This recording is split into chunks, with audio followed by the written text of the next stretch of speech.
Hey everyone, welcome back to Uncovering the News. I'm your host, digital reporter Matt Fortin, and today we have a special guest, our own Jeff Saperstone. Hello. Hey. Thanks for having me. Of course. So you're our MBTA beat reporter. Yes. And we're talking about the tea today. There's we're always spilling some something going tea. on.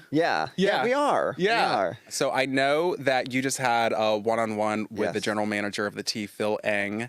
He is coming up on 3 years on the job, I think, in April. So tell me a little bit about what you two discussed during that interview. Look, I mean, I think it's widely considered that he has helped to turn things around at the T because things were pretty bad. I mean, remember the Orange Line train that was on fire? People had to jump. That was really the low point for the T, I think, in a lot of ways. And just looking back on that and to where we are now, transit advocates, riders, a lot of other folks are, have praised him for trying to get things back on track. Now, look, it's been years of neglect and issues, underfunding for the transit system that have really led to the problems. But many people have said that, just kind of rip the Band-Aid off with a lot of these things and just, throw some money at the issue if they can find it. Have some of these shutdowns, get some of these repairs completed, get these new trains back on the tracks. So that's kind of where things are headed. As for some of the specifics that we were talking about, three of the big things, just getting the T in a good state of repair, which is, I think, what they've been working on for the last couple of years. The World Cup is a huge thing for not just the MBTA, but for transportation as a whole in the region. And then I think just the third is we had talked about the cracking down on fare evasion, which has always been a problem on transit systems, and the T included. Like you said, we have seen some real progress due to that in December 2024. So a little over a year ago now, they eliminated all the slow zones. Right. So that was huge. And then I remember we did a story in August of 2025 that the Orange Line reached like a record speed, 55 miles per hour. Which was the original intended speed of that train line, which it really had never been, or at least it had been a really long time since that has happened because of the slow zones, because of other issues. So, yes, these small incremental accomplishments that they're trying to get back to. So what's going on with the Red Line? Because we were talking yesterday a little bit that there is a little bit of a roadblock in getting all the new Red Line trains online. Right. You were saying, So I've never seen a new Red Line train. I've never ridden. There are some new Red Line cars out there for sure. But not, all of the Orange Line trains are new now. Right. So they're great. They're really nice. They are. They're very modern. They're kind of what you'd expect to see in a modern transit system. That's what they're trying to do with the Red Line. Some complicating factors in getting those new Red Line cars out. The manufacturer in Springfield, which is owned by a Chinese company, they've had issues getting some of those parts in here. It's kind of a complicated issue. Some of those parts have been seized by customs, so that's forced a delay in getting those new Red Line cars out onto the tracks. So, yes, the idea is to get all of the old cars out of there, but it's just taking more time, and it's really not in their control at the moment. I will say, the T said that was part of the issue with some of the slowdowns during the storm back in January, is those Red Line cars they're so old, they had difficulty managing during a storm. Do you know, when do those date back to, those older cars? They're decades old. Yeah. They're decades old. I know 70s maybe. Yeah.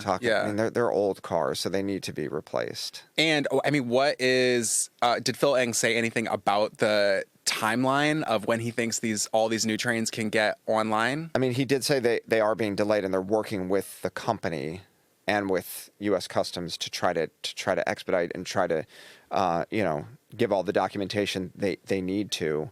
So no specific timeline, but obviously they'd like them sooner rather than later. So how does this fit into the overall plan of modernizing the system? Because some of the other lines still have really old trains, so there's a lot of really old Green Line trolleys that are still in service. The Blue Line seems a little bit... That's the newer line, so it's had fewer issues, I will say. Yeah.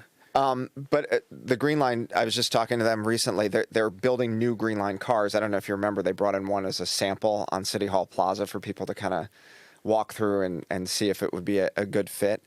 So they are in the process of building these new Green Line cars out in a plant in New York. Different company from the one that the Red Line cars are being built.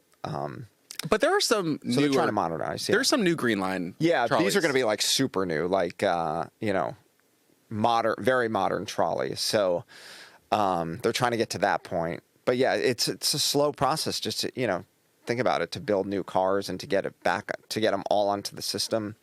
And then takes a while. And then you don't want to have old tracks with new cars, Right. because then what's the point of spending all this money on new train cars? Right. So hence, back to where we started the conversation, that's why they needed to do a lot of these shutdowns to just upgrade the tracks and the signals and everything else so they can support all this new technology. So with all this work being done, there's going to be a lot of stress on the transit system this year between the World Cup, and there's also the America 250 events, and it's a big year for Boston. Big. So how is the T lined up to handle all that? So I think they're trying to, they know how big of an event this is, just the World Cup alone, a world stage. You don't want to, you want to put your best foot forward, so to speak. So they are doing a huge build out of Foxborough Station, which was kind of just a platform.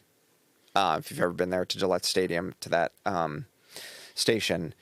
So they're building, a brand new huge platform there, and a second temporary platform. This is essentially so they can get two trains to come in at the same time in the same direction. So basically doubling capacity, because they know they're going to have to move like 30,000 fans on the T alone per game. And there's seven matches. So that build is going on. That should be done by the spring, right before all of this. And then obviously just as a whole, because a lot of fans are going to be in Boston, they're fully aware of how much traffic is going to be added to the system, not just on the transit system, the buses, and the roads too. I mean, ridership has pretty much rebounded since COVID, right? Yeah, pretty much. It's gotten back to the point, the commuter rail too. That was, the commuter rail specifically took a big hit because a lot of people just working from home. Right.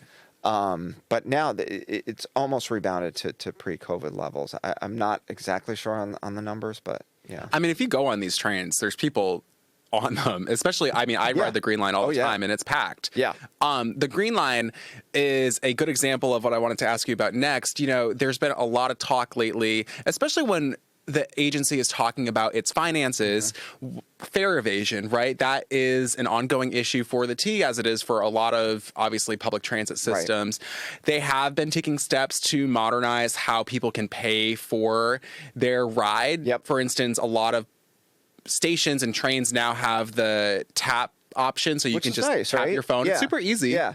So you don't even need to have a Charlie card anymore. Credit card, whatever you have, Apple Pay. Yeah. Yep. So you don't even need the Charlie card. You don't need to go through the step of reloading a Charlie card. So it's easier for people. And they've also been adding some new fare gates to places like South Station, right? Yeah, and that's had a little bit of a hiccup, especially they're a little sensitive to the weather. We're trying to ask about that and why that is. But yeah, there are fare gates already at North Station, so those have been there for a few years, and they haven't had issues. So the T is trying to enforce collecting fares, but because I think they feel like for far too long that has been neglected and missing out on revenue that they need to be collecting. You mentioned the Green Line too. A lot of those stops you can't put gates there because they're just out in the middle of the street or out in the middle of the sidewalk. Right. So that's a bit more of a challenge. They do have fare evasion teams kind of going randomly to stations to check. Not sure how much that has helped in the Green Line stops, but I know they've been out at a bunch of stations just trying to remind people to pay for fares, issuing warnings. I don't think they've issued any fines yet since the enforcement began, but it's something that is top of mind because they're trying to essentially clamp down on that, because I think for far too long it wasn't a top issue. In the fall, there was a bit of a staffing shakeup with Massachusetts transportation officials. Is Phil Eng still filling in as the interim MassDOT secretary? He is. So he's doing two jobs. He's been doing those two jobs for a few months now. I did have a chance to ask him in our interview whether he'd want to keep both jobs, and he said he would. And now it's a lot, if you think about it, the T alone is a big job. Yeah. But then also worrying about the entire state's transportation system.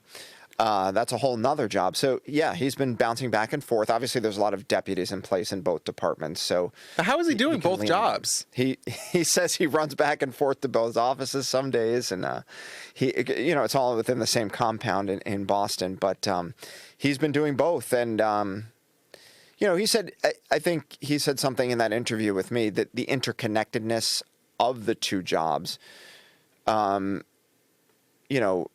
don't want to say makes it easy, but just makes it more collaborative than you might think. So should it be one job? You could save potentially maybe money. Who knows? But he said if offered to do both jobs, he would do it. So, but he's still got the interim title on the MassDOT job. So gotcha, we'll see. Gotcha. And I mean, do we know if there's a search for that position? There had been. I know that job was left vacant a few months ago.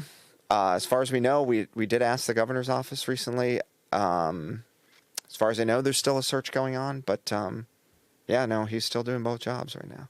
Now, are there any big projects that riders should know about this year off the top of your head that may impact people? Other than what we mentioned, I mean, there's going to be, again, rolling mini shutdowns, I guess you could say, just to get some of those lines, fixed and in a state of good repair. We mentioned the commuter rail.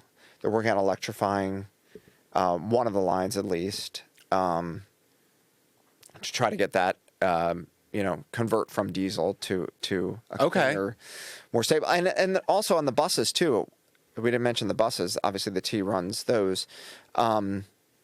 They're trying to convert to battery buses, plug-in battery buses to go clean on clean energy on the buses. So that's been a project in the works. All right, Jeff. Well, thank you so much for updating us on... Always a lot going on. People always have a lot to say about the T. I'm sure you'll keep us posted on everything. There's always news. There's always news. Awesome. All right. Thanks so much. Thank you. Thanks for watching Uncovering the News. You can check out all our past episodes and keep posted on our new ones on NBCTimeBoston.com, as well as our YouTube page. I'm your host, Matt Fortin.